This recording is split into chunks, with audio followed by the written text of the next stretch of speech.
Everyone, welcome to the mind matter. मैं परवीन जवाली आपका फिर से स्वागत करता हूं हमारी हिस्ट्री की क्लास में, जो हम पीसीएच के रिगार्डिंग कर रहे हैं। हम वो सब इंपॉर्टेंट पॉइंट कवर करेंगे जो किसी भी एग्जाम के लिए इंपॉर्टेंट है, ठीक है। और उम्मीद है आपको ज़्यादा बुक्स पढ़ने की जरूरत नहीं पड़ रही होगी, पॉइंट आपके माइंड में वीडियो देखने के बाद ही बैठ जाते होंगे, ठीक है गाइस। आगे बढ़ते हैं। जो हमने पढ़ा था मोहम्मद बिन कासिम और मोहम्मद गजनवी जो आए थे, उन्होंने जो शासन किया था, जो आक्रमण किए थे, जो हमले किए थे, किसकी डेट में कहाँ कहाँ आक्रमण किए थे, वो सब चीज़ें हम पढ़ चुके हैं। हम थोड़ा सा आगे बढ़ते हैं। अब आए थे शहाबुद्दीन मोहम्मद गोरी।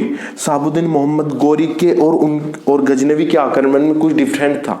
डिफरेंस क्या था दोनों में? उसका मेन उद्देश्य क्या था? उसका उद्देश्य था गजनवी का और कासिम का उद्देश्य क्या था? सिर्फ आना, सोना चांदी लूटना और फिर वापस चले जाना। ध्यान से समझना, उनका उद्देश्य क्या था? आना, सोना चांदी लूटना और फिर वापस चला जाना। लेकिन मोहम्मद गोरी का उद्देश्य बदल गया था। यहाँ पर इनका उद्देश्य क्या था? इस्लाम धर्म का प्रसार करना, मुस्लिम साम्राज्य का विस्तार करना, ये उद्देश्य बन चुका था। अब तक क्या था? आए, आक्रमण किया और धन लूट के चले गए। अब देखते हैं, ये सासवानी वंश था, जहाँ पे ये जो गजनवी थे ना, गजनी में एक छोटा सा साम्राज्य था जहाँ पे ये गौर वंश के शासन करते थे, जिसके वंश का नाम था क्या था? सासवानी वंश। और इसकी स्थापना की थी कुतुबुद्दीन हसन ने। इसके 6 पुत्र थे। इन 6 पुत्रों में से ही एक पुत्र का नाम था मोहम्मद गोरी। अब उसी की बात करें, उसका उद्देश्य क्या होता? मुस्लिम साम्राज्य का विस्तार करना, ठीक है। सबसे पहले उसने भारत पर आक्रमण करने की, उन 6 के 6 में ये राजा बना, मतलब सुल्तान बना उस टाइम पे। फिर उसके बाद इसने सबसे पहले आक्रमण किया मुल्तान पे। चलो पहले से पहले, ये आक्रमण से पहले आप समझ लीजिए भारत की स्थिति उस टाइम पे क्या थी। हमने बताया था ना, कुछ चोल वंश वगैरह उस टाइम पे शासन कर रहे थे भारत में। 300 साल तक शासन इन्होंने किया था, ठीक है जी। अब ये जो पाकिस्तान वाला एरिया है फिलहाल, वहां पे है एक जगह मुल्तान, क्योंकि वो भी उस टाइम पे भारत का ही एरिया था। मुल्तान कहाँ की? ये इंडिया का मैप आपको दिख रहा होगा, ठीक है। तब उसी की बात कर रहे हैं हम। यहाँ पे क्या हुआ था? ये जगह थी आपकी मुल्तान, और जो दिल्ली का एरिया था वो चौहान के उसमें था, शासन में। चौहान शासन कर, देखो इसके कहानी में ये ऐसे एक स्टोरी बताते हैं आपको। क्या हुआ था? जब दिल्ली में जो शासक था ना, उनकी पुत्री से पृथ्वीराज चौहान ने शादी कर ली थी।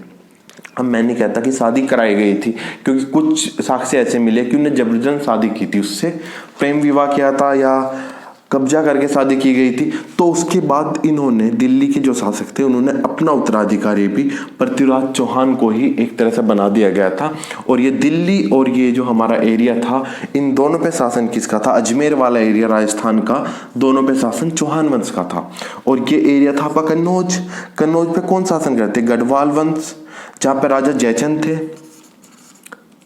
लिख देते हैं, जयचंद शासन करते थे कन्नौज के एरिया में। गुजरात में जो शासन करते थे वो कौन थे? गुजरात में शासन जो करते थे वो चालुक्य वंश था।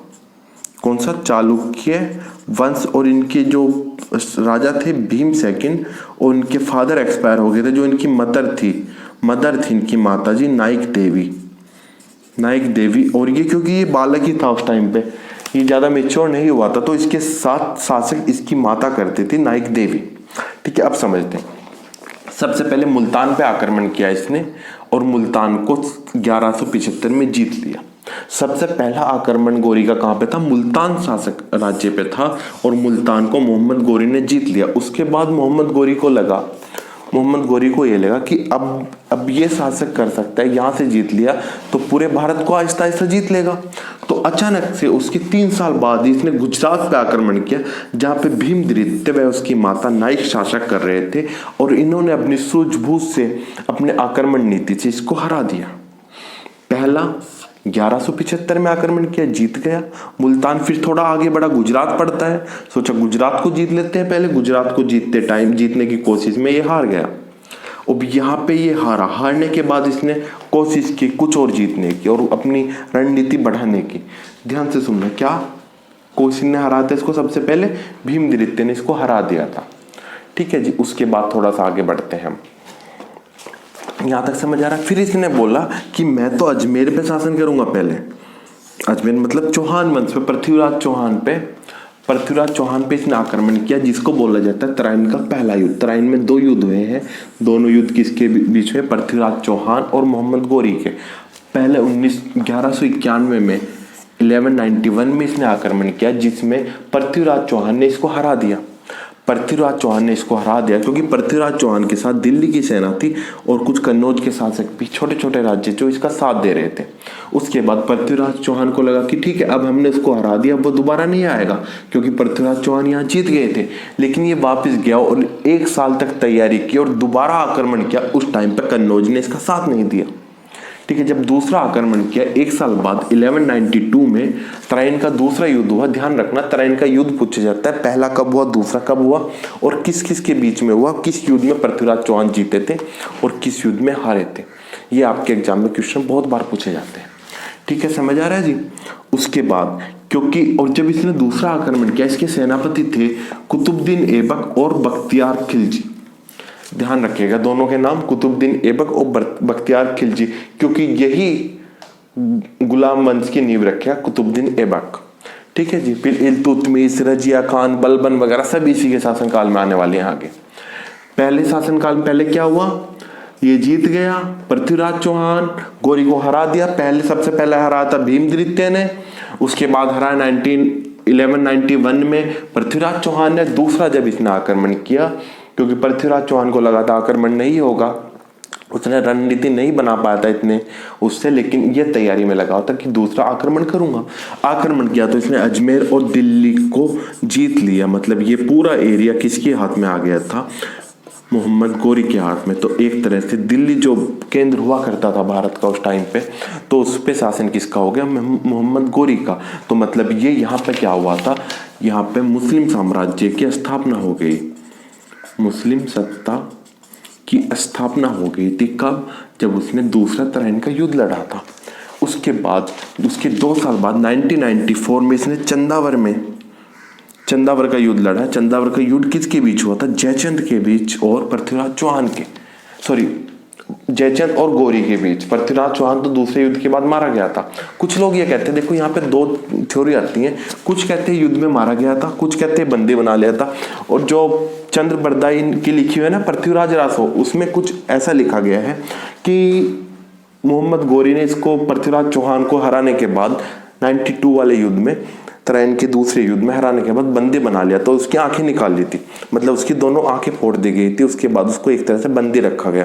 फिर एक बार किसी पराक्रम के दौरान उसने आवाज सुन करके इसको तीर से मोहम्मद गौरी को मार दिया था। ठीक है, पृथ्वीराज चौहान ने उस मोहम्मद गौरी को मार दिया था।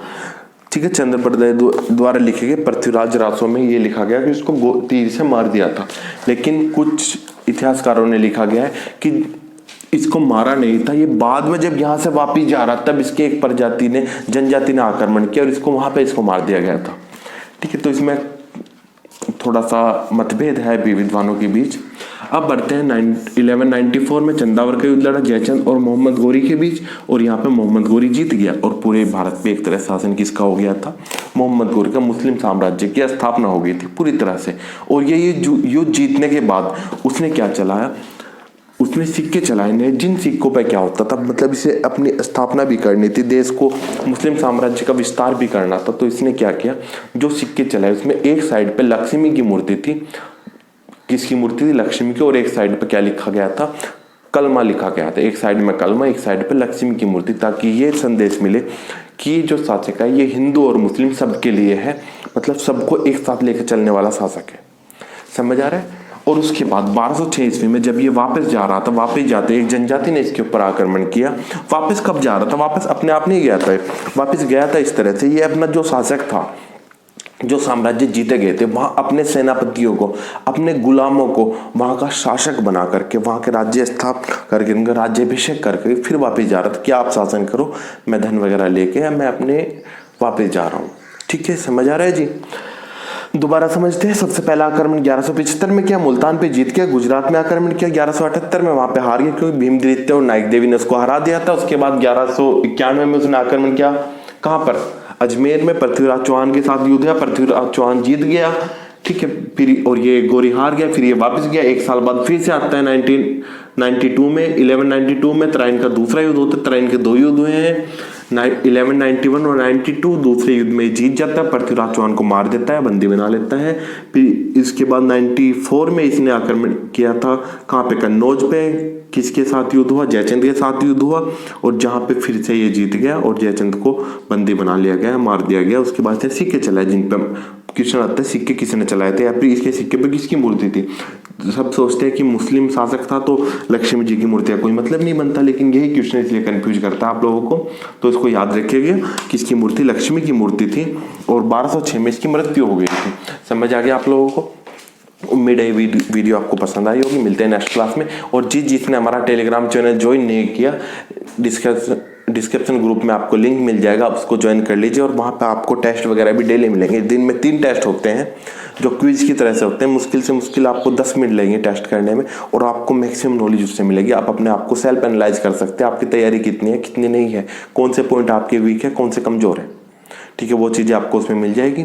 उम्मीद है आपको वीडियो पसंद आ रही हो, ऐसे ही बढ़ते रहिए। चैनल को लाइक और सब्सक्राइब करें, मैक्सिमम शेयर करें अपने सभी दोस्तों के साथ। मिलते हैं नेक्स्ट क्लास में। All the best, thank you very much, all the